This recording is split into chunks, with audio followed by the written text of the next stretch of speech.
And he prayed against his enemies.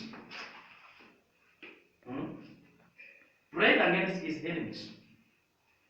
And the Bible says, that's why I say that we returned back to the center. Return back to the center is justified. What is the name of the Lord? Is justified. And today, I want us to return back to the center in the name of Jesus Christ. Whoever has been planning evil unto our lives, it has to go back to him or her in the name of Jesus.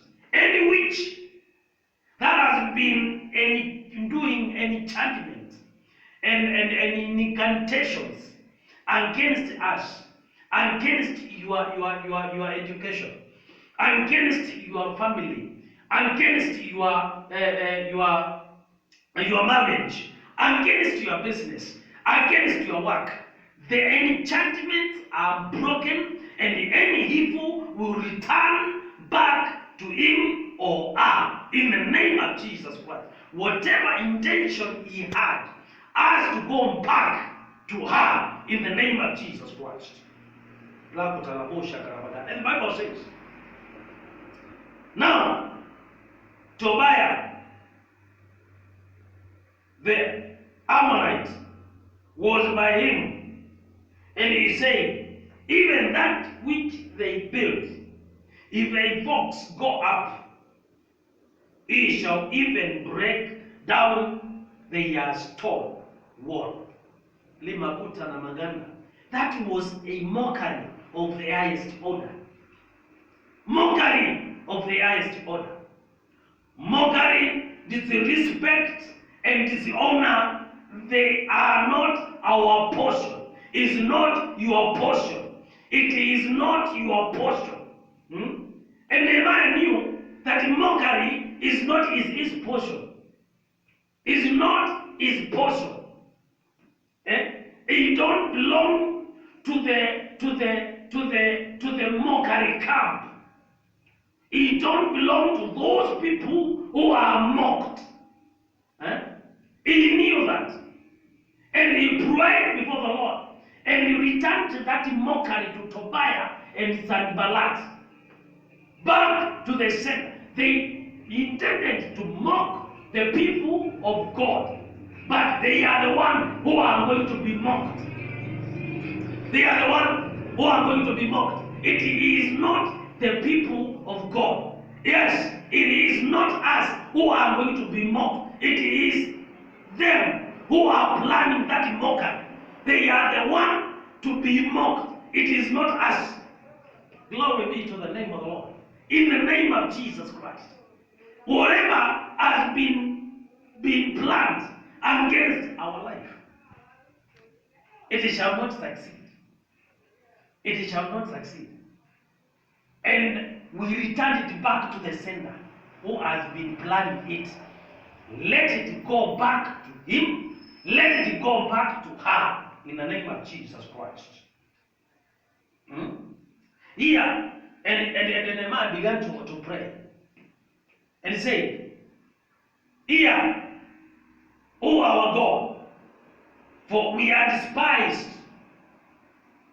and turn their reproach upon their own head. Turn their reproach. The reproach they were planning, turn it back to them. Yes, what they have been, whoever has been planning the downfall of your children, it is his children or her children that will become useless. It is not your children. Yes, it is not your children. Yes, whoever has been planning the downfall of your business, whoever has been planning the downfall of your marriage, yes, it is marriage that will be destroyed. It is not yours. It is not yours. It is his business or our business that will go down. It is not yours. You haven't planned anything. You haven't planned any evil against anybody. And somebody somewhere is planning evil against you. Let it go back unto her or him in the name of Jesus Christ. Let it go back unto her or him in the name of Jesus Christ.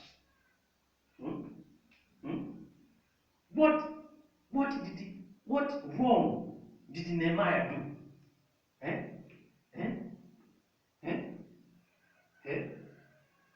Nehemiah did nothing wrong to come and build the walls of Jerusalem. There was nothing wrong with building those walls.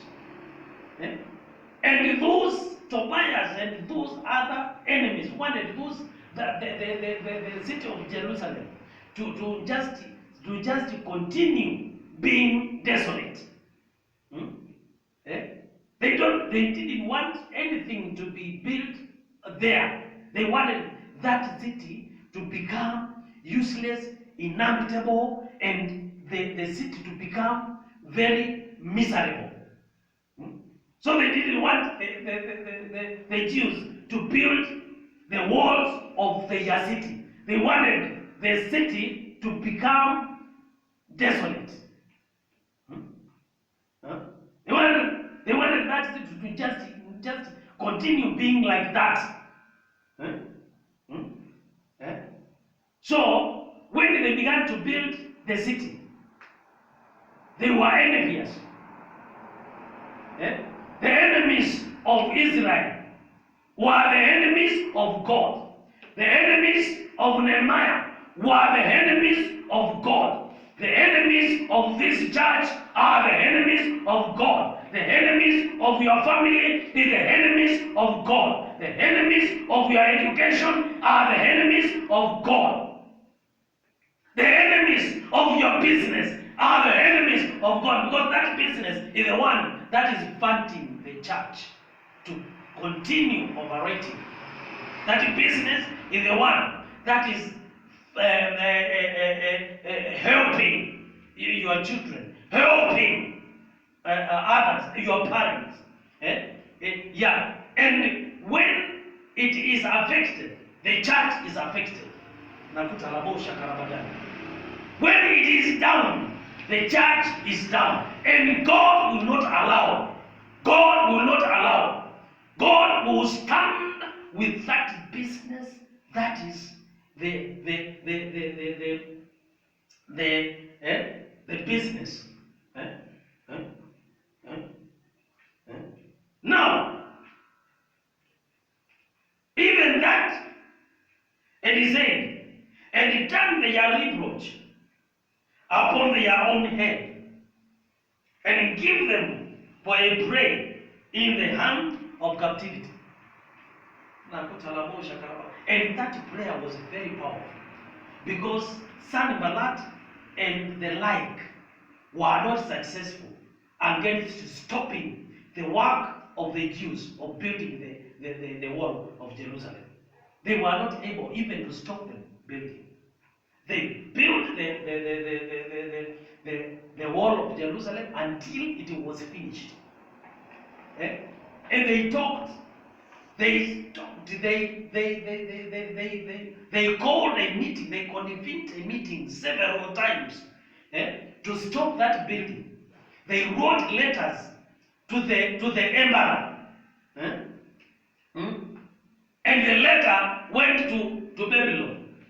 And the emperor said that, the king said that, I have given permission for those Jews to build that wall. So ask them no question. Anything that is needed, just come and collect it. If it is money, come and collect those money. Come and take those money from the emperor. The kingdom will pay. Will pay. So their effort to stop the building of the wall was fruitless. was fruitless. So their effort to stop what you are doing will be fruitless. Praise the name of the Lord. Any effort that has been put to stop your education will be fruitless. Any effort that has been made to stop your business, to stop your work, to stop your family, to bring your family down will be fruitless in the name of Jesus Christ.